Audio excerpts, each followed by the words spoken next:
This is the podcast, not an interview. This is a conversation. No gimmicks, just reasons. 84 reasons. Come holler at me.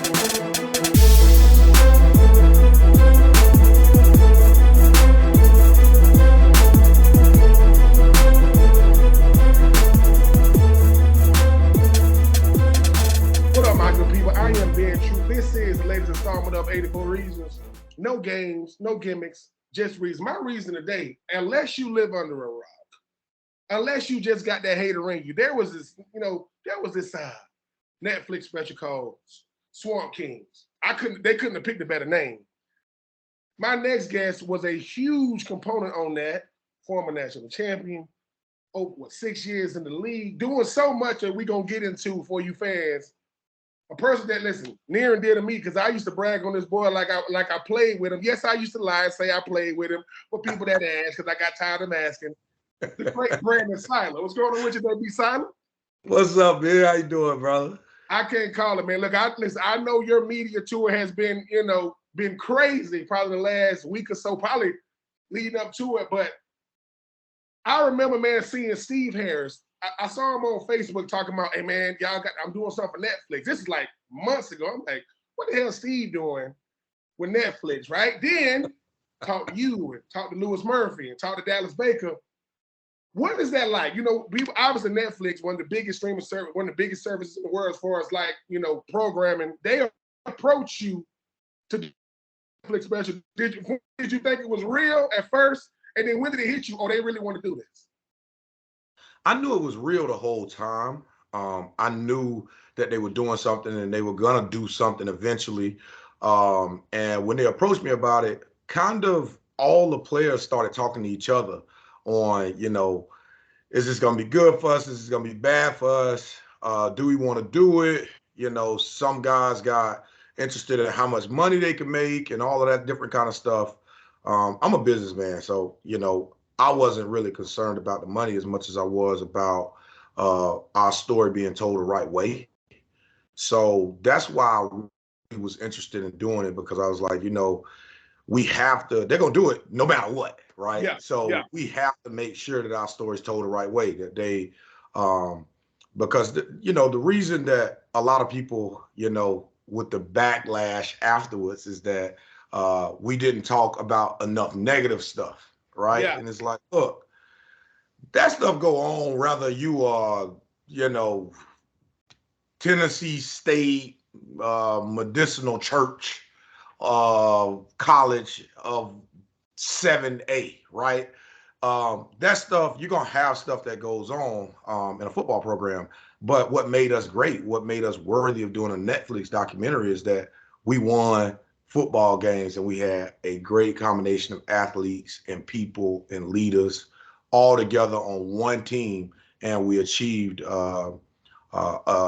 championships, and we did things and we won, and we won week in and week out. So that's what made us special. So that's what the documentary was on. We were proud of that. I think the university was proud of the job that we did on it.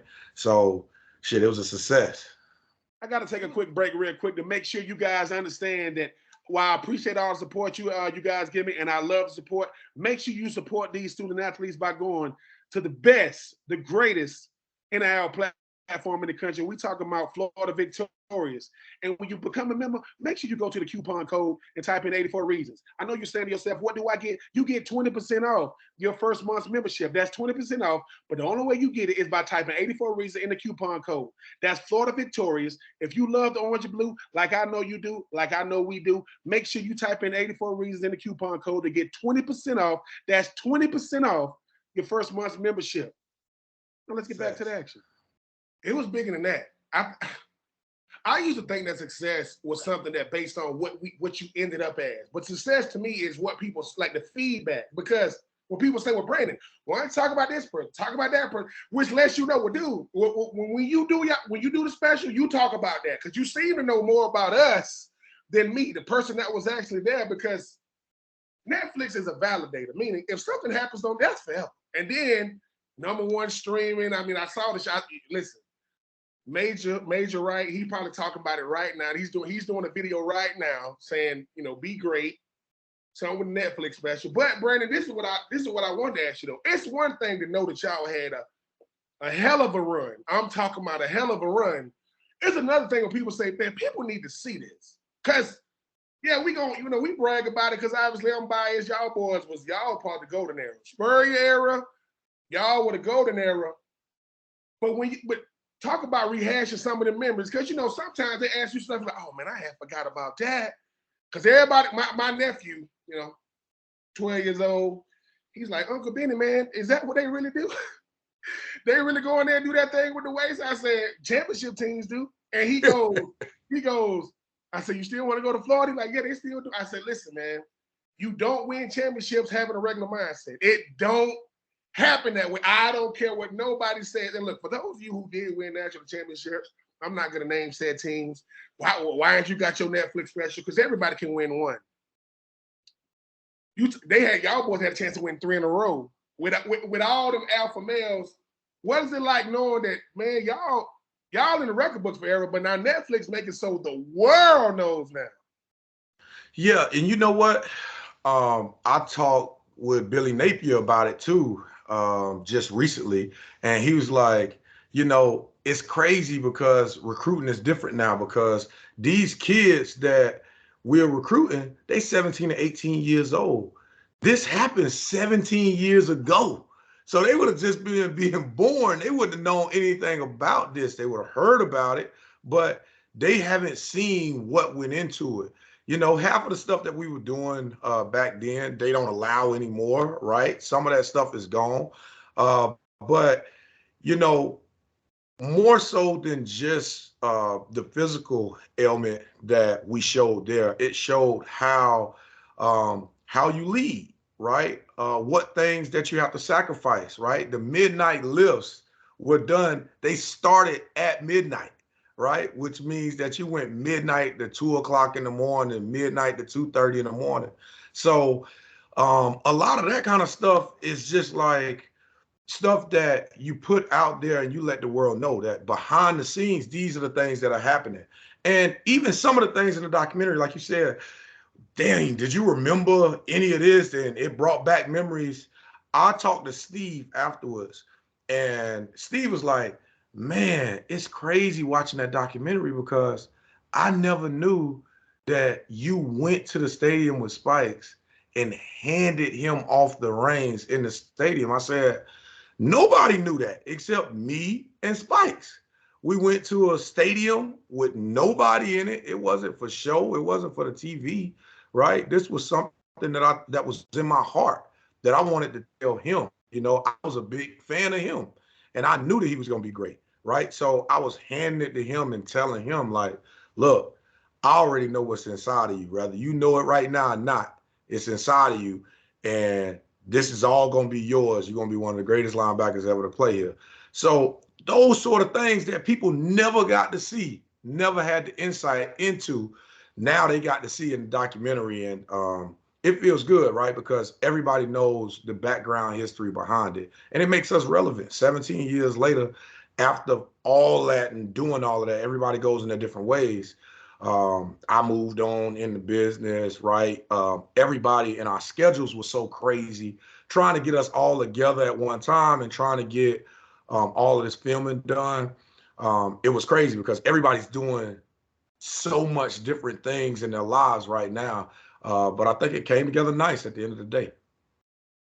You and B Spike's relationship is something that, doesn't go over nobody's head. It's something you just said. You go, man, I didn't do this for the cameras. To me, that's when you really understand as a player. When I can say, hey, man, what I say to you as a teammate is going to go much farther than what a coach going to say, because I'm there. I can see it. And the last thing a player want to do is hand the reins off. Most players, I don't want to do that. But you said, man, I saw it in him. I said, boy, look, I'm giving you this. And I'm not saying if you don't do that, he don't become what he become. But it's something about your big brother saying, I'm giving you that. Boy, I see it in you. That way, no matter what you hear, man, what was it about you and him? Because both of y'all, hell of a player, both of y'all were. But you said, man, it's something about this young boy. I got to tell him. Because you know how it is, be silent. The criticism gonna come. It's coming. If I can get to him before the world do, they can't stop him. What was it about him that you saw? Because a bunch of great players, linebackers come through Florida. You and him, y'all, I would put you and him, y'all do-overs. Good Lord. I mean, yes, I was blessed enough to play with Andre Davis and Bam Harmon and guys like that. But what was it about you and him that made you say, let me take this young man this young boy under my wing? That way, when he becomes what he becomes, it will only be a surprise to the onlookers. I think it's being selfless, right? My ultimate goal while I was at the University of Florida, as my mama told Urban, right, was I was going to win a national championship, right? And I wasn't getting out of there until I did it.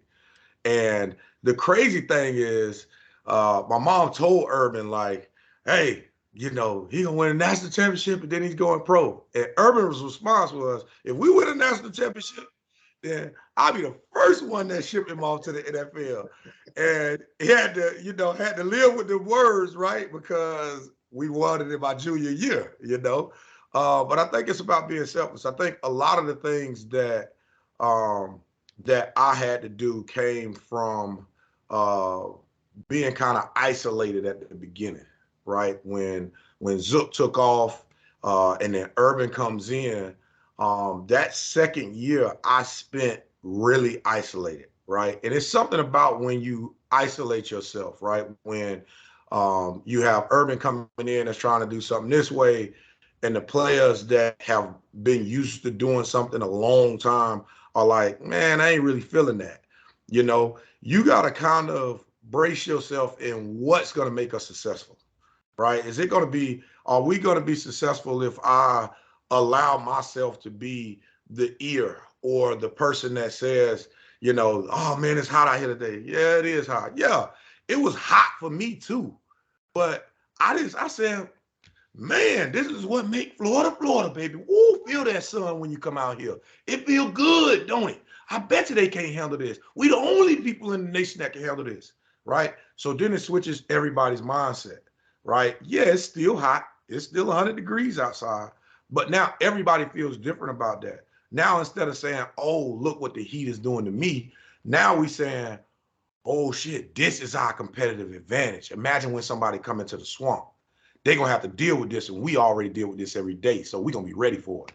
So it's just that type of mentality you have to understand as a leader. Like, look, I got to switch my mindset, my way of thinking about things that people have been thinking about for a long time, and they've been thinking about them the same way. You got to re-engineer it and say, look, I'm going to think about this in a way that's going to make us successful, and that's going to make us the best version of ourselves. You know what I'm saying? Man, you just said something too. I always tell people always ask, man, how hot was it in Florida? I said, listen, man, the devil beat us to the he beat us to the field every day. He waiting on you to come on that field. And it's when I played, it was Marquand Manuel, South Florida boy. Every day we were on the field.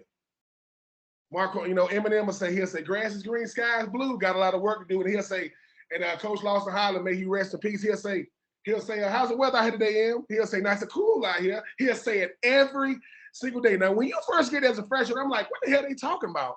What you mean nice and cool out here? But then it's what you just said. Look, bro, fatigue gonna make cowards of us all.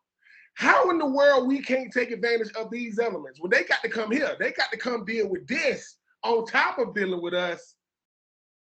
And it goes back to the scene when y'all doing, when y'all in there doing the midnight workouts. When you talking, I guarantee you, B Spike was like, bro, what the hell? But when you telling him, let's go, you looking at him saying, well, it's like when the best players are the best teammates, you got a chance to see. That's what we had to learn. Man, the best players got to be the best teammates, and you want to switch it. You become the best player when you are the best teammate, because both sides of the ball need what you're saying. But then be silent on slack. You energetic every day. You're going to knock the hell out of running. If you're a running back, I'm sorry. I knock the hell out of people for a living. But then you were approachable. See, that's the part that people don't talk about is you spend a year in isolation saying, all right, man, that's a lot of time to think of college. Like, what type of player do I want to be? Going from different coaches, different things, whatever. When did Brandon Siler realize, man, this whole squad needs, yes, I'm the leader of this D. Yes, I'm handing out the reins to this young beast named Brandon Spikes. But when did you realize? I get that, Tebow, Chris Lee, the quarterbacks get all the ink. It's easy to do that. But when did you realize, man, I better talk to the whole squad? Because if I can't get these other dudes to think like me, we gonna be in a game to where it's gonna be a dogfight, and the winner's gonna be the ones that can say, "Hey man, it's gonna be 3rd-1." They gonna run right at you. You might be telling that to Steve. You might be telling that to Major, saying, "Bruh, I'm telling you, they gonna come at you." And when they make the play, you just look at it. When did you realize, man, I'm more than just a national champion? I want them boys, because unfortunately, be Siler, what our teammates say about us, that's what the hell we were. It don't matter what we feel. What they say we were, that's what. When did you realize, man, what you gave the B Spikes, you had to give it to the whole squad? Well, at that time, I wasn't a national champion yet, right? So my goal was to become a national champion. And I think after we took ourselves out of SEC contention that second year is when the light bulb like really went off for me. Like, look, I can't do this. Like this ain't what I came here for, right? So what I had to do is I had to understand what made everybody tick. And some leaders, they're okay with understanding what makes everybody tick. But where they don't get it is they have to give everybody a little bit of piece of themselves and what makes them go, right? So I did things to connect with different groups of people because we had a bunch of little subgroups at Florida. And Irvin would talk about it all the time. He put together a leadership group which had all of the biggest influencers on the team. These wasn't the best players. These were just the most influential people on the team. So sometimes, it's unfortunate. Sometimes the people with influence ain't always your best players, right? Yep. You have guys that play really good, but they want to play, and that's what they do. They don't have much influence over their room or over the people that they're hanging with. So we had different subgroups. We had the country boys that were going frog gigging, were catching hogs and doing the cow tipping and that kind of thing. And I realized, like, look, I'm a city boy, but I have to spend time with them. Thanks. So I went and caught gators. I went and caught hogs. Oh my God, I wish they would. That's what you wanted to feel right there. You wanted to feel like, come on, be silent. I did that though because it's like you have to have a special connection and a special bond with people, right? So in those instances, I got to know these people on a different level, right? I got to know what made them go, right? What makes all of us go ain't the same thing. So once you start discovering what make people go, then you understand how to deal with them when they have adversity. You understand how to deal with them when they're having a bad day, when they're not giving they all. You understand that sort of thing. So I did that with the country boys. I also did it with the nerds. I went to study hall with them. I stayed after. We went through problems and did that sort of thing. So every different little subgroup I went into, I started understanding what made them go, what was important to them. When they had bad days, what was wrong with them and how to get them out of that bad day, right? I understood that on our D line, I had a bunch of alphas, right? That all thought that they were the greatest athletes in the world. And they was, right? I mean, we had Ray McDonald, Joe Corn, Steve Harris, Jarvis Moss, Derek Harvey, all in the same place on the same line, right? But before the year before, when we practice, they wouldn't run all the way to the ball. So this is just one little example, right? They all thought that they were faster than each other, right? And I thought that I was faster than all of them. So one day in practice, I just hit them with, "Hey man, I know Jarvis, really want to be better than Ray, right?" So I said, "Ray, I know you, man. I know you the fastest dude on this D line, right? So, you gonna get to the ball every time. But everybody try to get to the ball as fast as Ray." And John was like, "Fastest? He ain't the fastest. I'm the fastest." I'm like, "Well, I'm just seeing what I say." And coach had already had a talk with me about having to find some way to get everything out of the guys in practice so that we can practice like it's the game. So it's just a routine in our head. So by doing that, I created a scenario where, look, we're going to keep points on who get to the ball, who get to the ball first, no matter what happens in the play. It could be a fly, it could be a dead ball, whoever get to the ball first. So it's crazy because we were watching film the next day and you see Chris Lee drop back and throw a ball to Dallas, a deep ball all the way down the field. Okay, Dallas caught the ball. And on the film, it's still recording as Dallas is turning around to come back. You got 7 guys sprinting at the top speed going to touch Dallas first. And when you see that on film, the coach like, what is going on here? And you just see us hauling ass to the ball. But that is the sort of thing that if I didn't understand that about them, how could I have said that to them, right? How could I have given that to them, you know? So those are the things behind the scenes that, you know, they're small, but they're big. You know, you don't see those sort of things. And when you don't have those sort of things, it shows. You know what I'm saying? I think what you said about, man, I'm a city boy, man, but I had to get out there with them country boys. I had to go over there with them nerds. I I don't think I mean, we too young to understand the power of what we doing in the moment. Them country boys, they can be like, man, be Siler, man.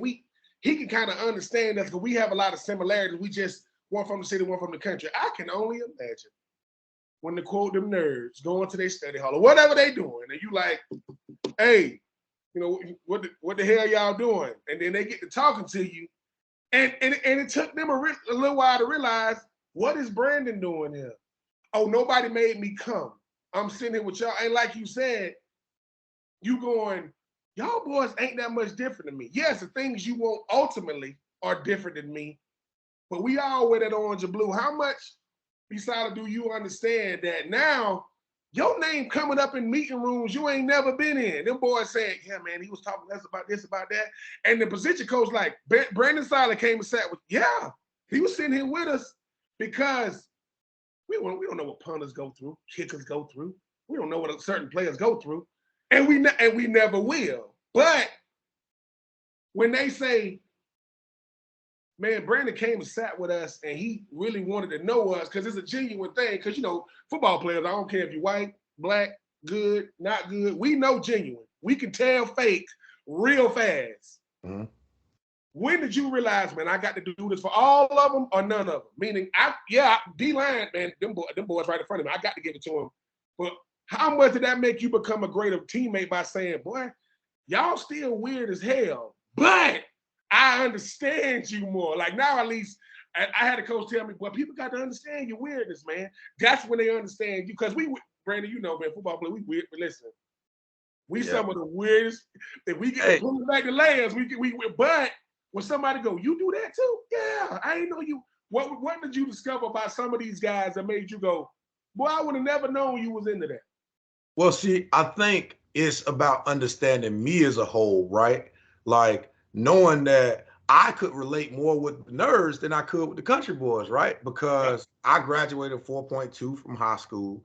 I still graduated from University of Florida with a 3.8, right? I got my master's. I got 2 certificates from Harvard, 2 from Yale, 2 from MIT, 1 from Wharton Business School, and I got 5 classes right now until I get my doctorate. So I could relate in that category even a little bit more, where you think, okay, well, shoot, that was weird. That was the weirdness for you. Know, I was right at home in that group, right? And a lot of that was guys that was like walk-ons and guys that were taking advantage of these things that a lot of us that had scholarships was, taking for granted. You know what I'm saying? It was like, oh, we get extra help. We get extra to do this. That's gonna make it easier on me. So I think I realized after that loss though, in my second year, that I had to be that, and it's uncomfortable. Anytime you're gonna be a leader, and you're gonna step up and have to lead, you're gonna have to step out of your comfort zone. A lot of times, people try to push people into into leadership roles and trying to be a leader because they're the best player on the team, right? And a lot of times that don't happen right away. It takes a lot of work. And it's not until something goes off for you and you say, look, I don't care what they think of me. Personally, I don't care what they think of me. As long as they respect me and my grind and my hustle, then I can get something accomplished because I can really lead these people. If they respect you and they understand that you ultimately respect them and you want the best out of them, then how can they go against the grain? For a while, they're gonna have pushback because us just naturally, why not everybody's not leaders, right? It's because we like to sit in our comfort zone, right? It's comfortable for us. And getting outside of it is something new, it's something unexplored. So, it's not for everybody, right? It's something that you have to fix your mind to understand that, look, I'm not gonna be like everybody else. I'm gonna have to jump out there and I'm gonna have to do something different. And when I'm done with this, it's gonna make us a better team all together at the end. You know what I'm saying? I want everybody that's listening to hear what Brandon just said. Brandon needed an invitation to go talk to them nerds. Been a nerd, but I knock the hell out of people, right? I don't look like the typical nerd, right? 4.2 high school. Graduated from Florida 3.8.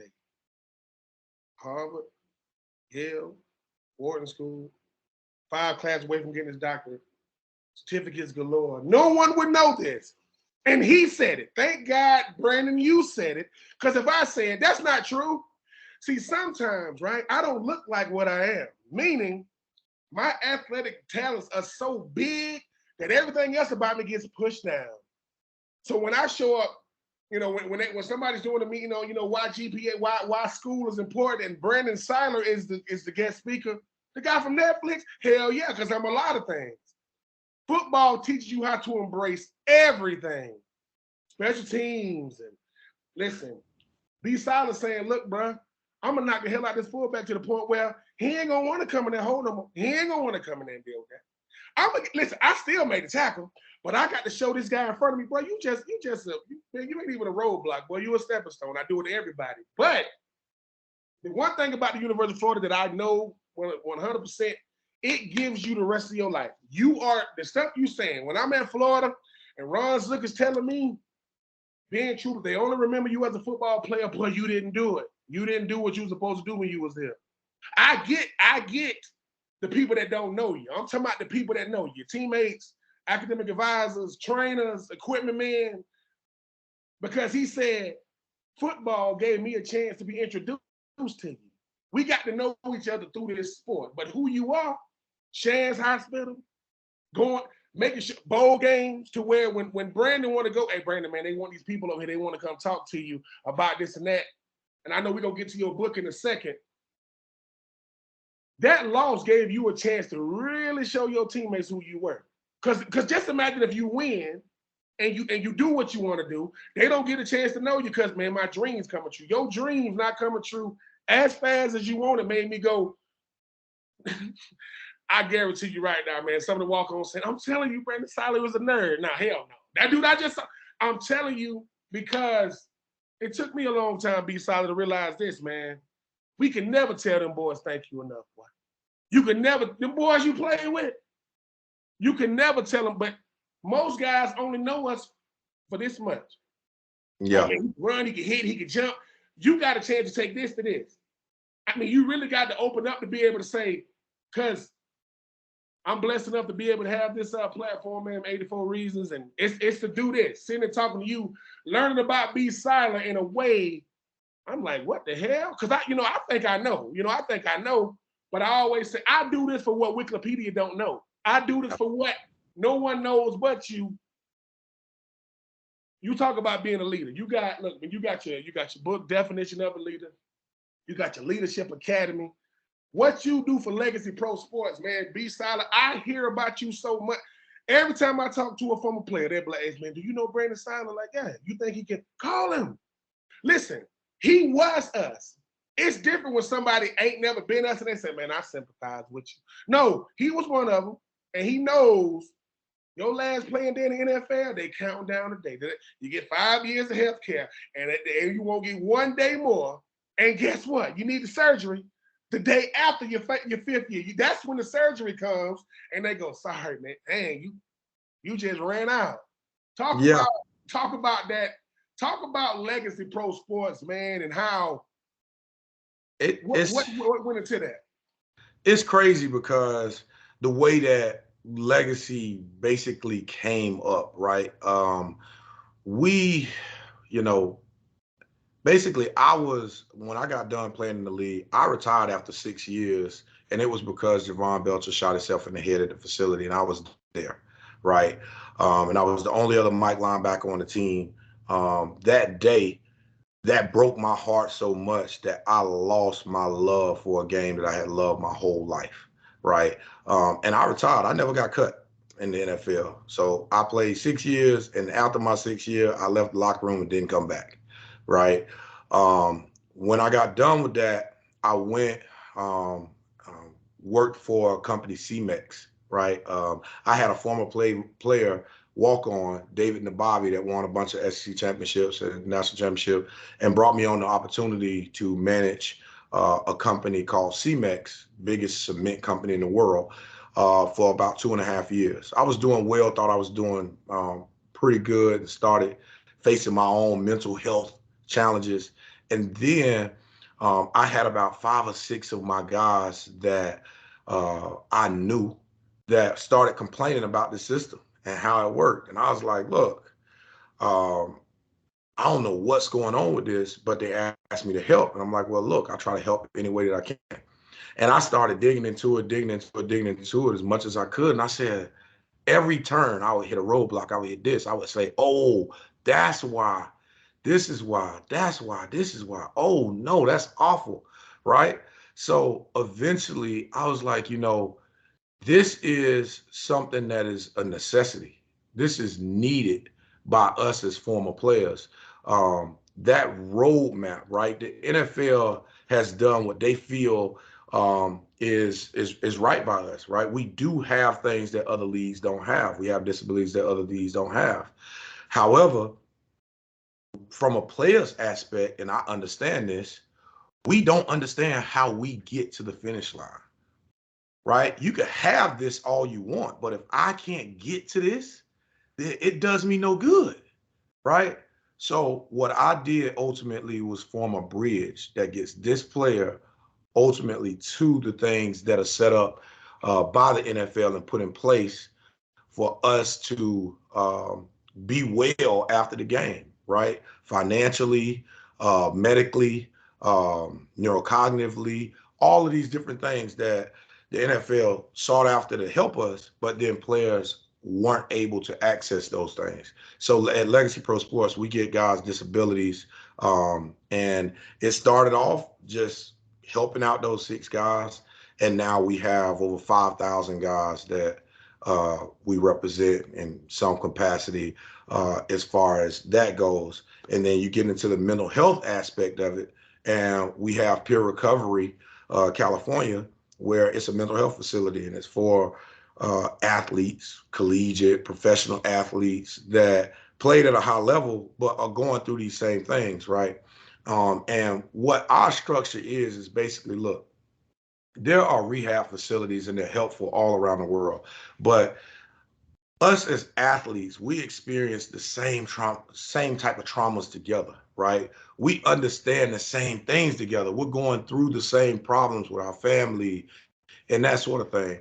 And you just feel like nobody else really can understand that. The only people that can understand it is other professional athletes, other people that are in your situation, right? So at Pure Recovery, we have a place where athletes can be with athletes. When you go and you have group therapy, and it's people that you don't know, people that haven't really come from your background, it takes you forever to open up and understand that this thing can be helpful. But when you got guys that are going down that same path, that's been through that same thing, they might be at a different place in their recovery, but you can realize that if you're in a further place, you're going to help somebody else out that's there with you. And it'll be somebody in a further place than you that's pulling you along, that's helping you out, making you see things that you haven't seen. So at Peer Recovery, we treat guys for mental health, whether it be psychiatrically, uh, we do neuro issues, anxiety, depression. We also treat TBIs. We treat substance abuse. All of these sort of things we treat, and it's been a real success and a real life changer for a lot of our players. So I take pride in those things because the way that I see it is at Legacy and at Pure, we're doing well by doing right. You know what I'm saying? So I won't do anything that's unethical, right? I won't do anything that won't put my players in the best light or help them the best way that I can. My job is to do everything that I can for my guys, and they understand that I'm one of them, and I've been through a lot of the things that they're going through. So I take pride in those things, and I take pride in doing the right thing for my guys. Legacy Pro Sports, Peer Health. You talk about a definition of a leader. You got your Leadership Academy, but you also got this thing called PBX. Tell the people what PBX is, and look, because it's always every athlete think, man, I'm telling you, I still got it. Then you go out there one time, hamstring blown up. Tell the people about PBX. Well, it's crazy because my partner in Legacy is Ryan Sherry. He played tennis at the University of Florida, and a long time ago, I'm talking probably about 5 years ago, he got involved, 5, 6 years ago, he got involved with pickleball, right? He was like, this pickleball thing, it's gonna blow up. It's gonna be crazy. So he convinced me of it, and I jumped in, with him and started playing pickleball, went to his tournaments, and he's one of the best players in the country, right, in pickleball. Well, PBX came with us and started talking to us about having a league where former professional athletes or celebrities can get together and play pickleball, and they can do it, and people that admire us or have never hung with us or never played a sport with us, they can come and enjoy a game that we are playing afterwards. So they plan on having like tournaments. They can do events. They can do corporate events where you get to play pickleball with some players that you've been a fan of for a long time. So we partnered with them, and we're growing that out.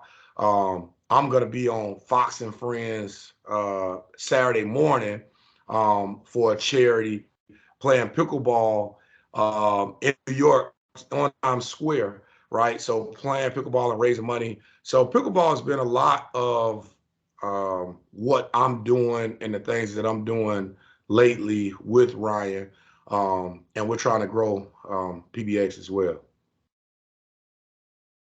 So you got PBX, you got your book, Definition of Leader, you got your Leadership Academy, you got Peer Health, you got Legacy Pro Sports, father, husband, businessman.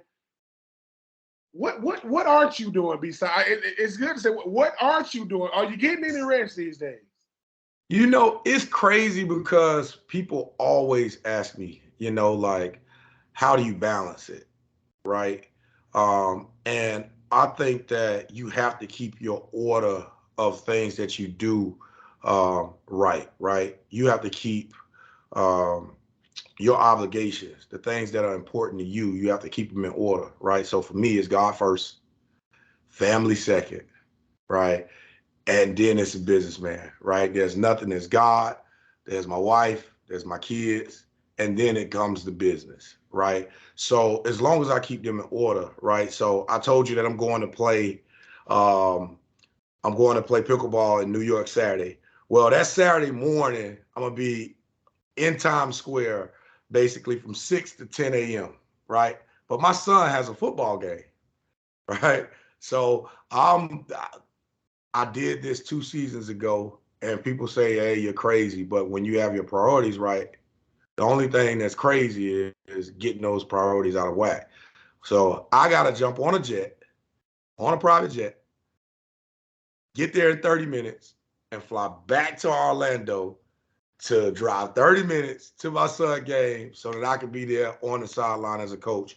So that's the sort of sacrifices that I make in my life because I keep my priorities right, right? And in my book, you'll start to understand like some of those things that made me into that person, right? There was some things that happened to me in my life that triggered me and made me into that person. And I talk a lot of times about this, like my definition of being a leader is different from what gurus would tell you every day about being a leader, right? They would tell you, go find some people that you will be like, that you aspire to be like. And I can tell them that when I grew up, there was not many people that I ever could have saw, that I ever would have known that I wanted to be like. So how then do I achieve this ultimate level of leadership? Well, you re-engineer it, right? You start seeing the things of the people that you don't want to be like, and you do opposite, right? If they making D's and F's, then I made straight A's, right?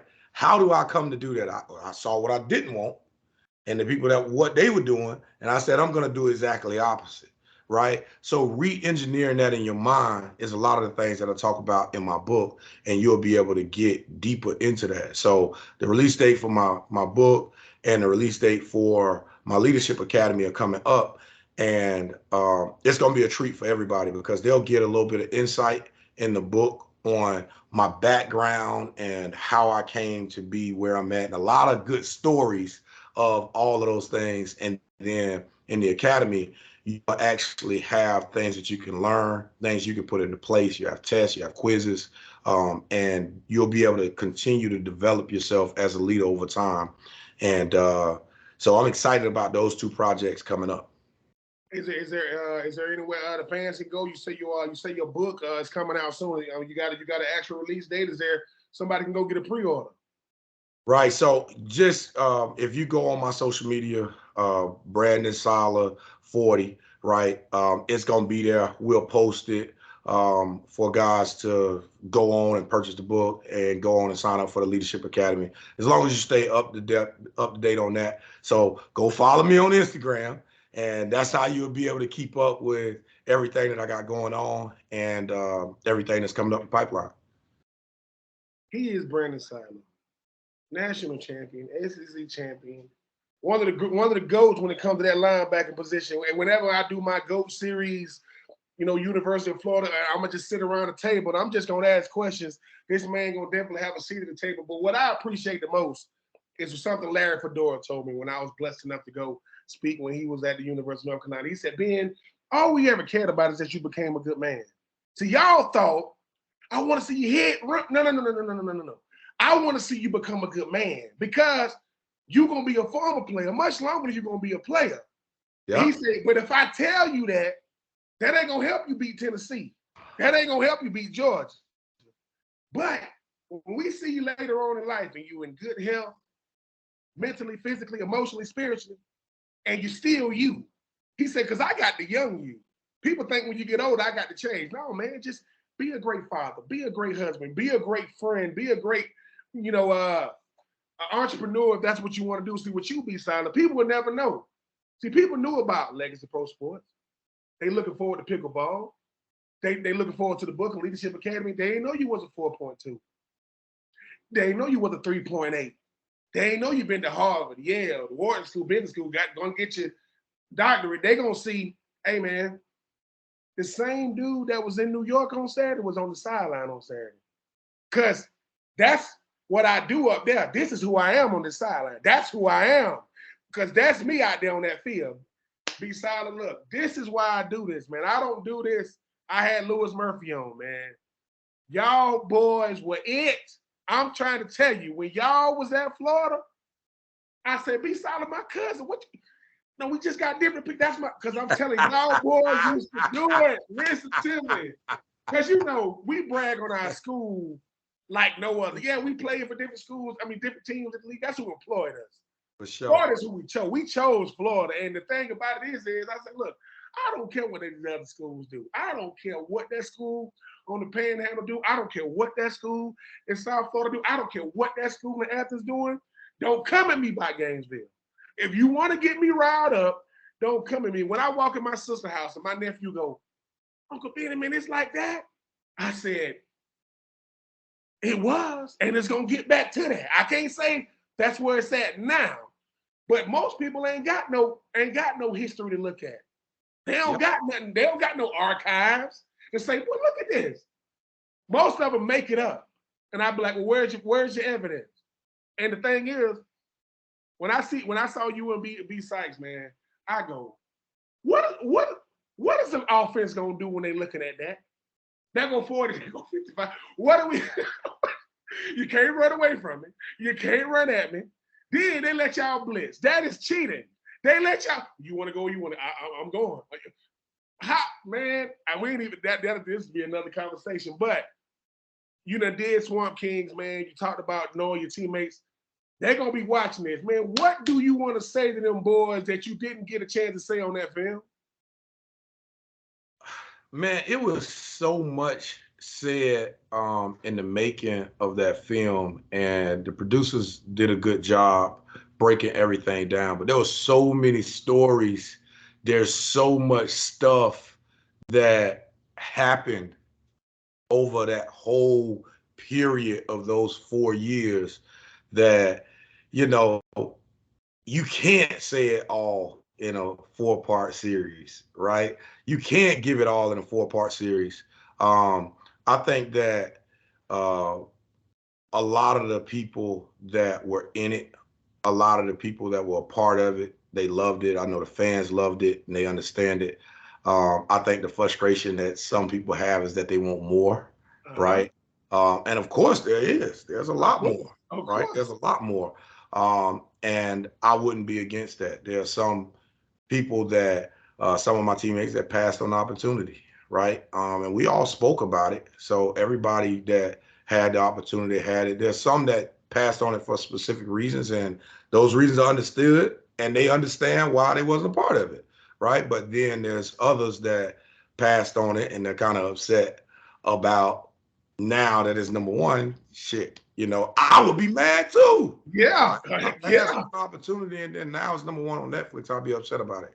So I don't think this has to be it, right? So I could tell them that, look, I'll be a part of anything that, wants to push forward and wants to tell more of the things that, we got into, more of the stories, because there's so many to be told. They picked out what they can pick out and to make the story great in the way that it was. But I'm down with whatever. If we all get together and we put our heads together, we can do anything. Just like we won national championship, just like we was number one then, just like we was number one on Netflix. If we decide to do something again, guess what? We're gonna be number one today. He is Brandon Siler. I'm gonna try to go through this the right way. BCS national champion, all SEC, all American, 6-year NFL pro, walked away on his own terms. I want y'all to understand the greatest thing you could do as a player is to tell them I'm good. Because usually it's the other way around. If you miss a step, pay cut, we want you to mentor the next guy. Walked away on his own terms. Orlando boy. Definition of a leader, author, leadership academy, doing it for the next time. Man, you talk about what he's doing for mental health out there in California. Now, you finna see Brandon Siler out there holding a pickleball racket saying, what the hell's going on? You talk trash, now I'm here. But bigger than that, man. Bigger than that, it's what he said. 6 a.m. to 10 a.m., I'm in Times Square, I'm in New York. When they kick that ball off, I'm on that sideline because who I am used to be all that I am, right? And people used to think, no, it's what you do. No, it's always going to be who you are. Wife and the kids, they're going to be the only ones there in the end because they was the ones there in the beginning. But Legacy Pro Sports, representing so many players that will take a full episode to name them all. I call Brandon Siler what he is. He is a Renaissance man. I'm a jack of many trades, boy. I do a lot of things well. But I don't got to master none of them. I don't got to be the master of none of them. Man, congratulations on welcome to this world called the author world. It is crazy because when that book come out, your phone's gonna be ringing for reasons you ain't never seen or heard. Coming from a person who has a book himself, it is crazy, but it gives you a chance to tell your story to people who don't watch football. And they ask questions like, how many players is it on the field at one time? You played what again? But at the same time, you've always been more than a football player, man. You let that know because you took care of your business away from the field, handled your business on it. Man, I'm super duper Proud of what you're doing. And this is just 2023. Hell, by 2024, yeah, well, now I got leadership academies all over the world. Now we got one in Haiti, we got one in Puerto Rico. But I'm just happy for you because I'm getting a chance to know the man. Yeah, I remember you, man, boy. I said I used to feel bad for people. I said, be silent, leave them alone. God, leave them alone. But the same tenacity. I have a nonprofit group called the Uncommon Crew, theuncommon.cru.com. We talked about team. We meet every Tuesday. We talked about team and I let them pick words. The word they picked for T was tenacious. The word they picked for E was everybody. It's gonna take everybody. The word they picked for A was availability, and the word they picked for M was maturity. I believe you tenacious as hell. You bring everybody with you. You make yourself available. And boy, maturity is a growth thing. It's an every year, everyday thing.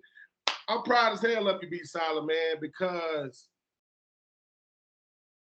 when you a nerd at heart and you like, man, I want to embrace this nerd thing. Legacy Pro Sports, I get the pickleball. I'm gonna have to check it out. I'm gonna have to see it. I know what it is. But I'm like, before I step out there and embarrass my last name, I'm gonna talk trash on the sideline. I'm gonna not do that. I'm gonna not do that. But man, you bringing so many people with you, man. You talk about your home, what you doing with Legacy Sports. He bringing you in with him. You talk about what you're doing in California. You talk about what you're doing for your hometown.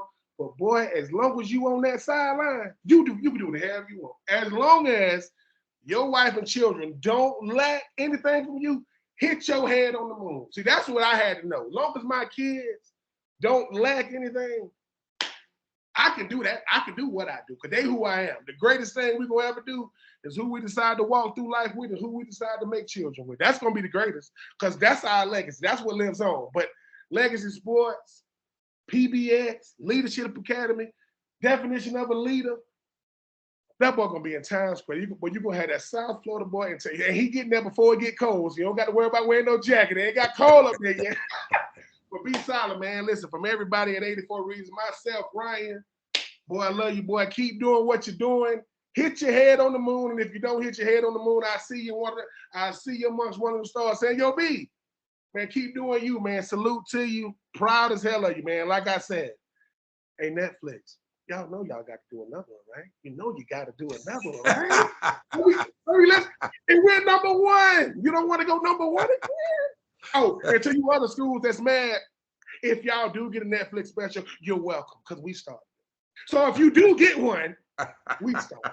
It's easy to be number two because number one paved the way. That's all it is, baby. I appreciate you for having me, man.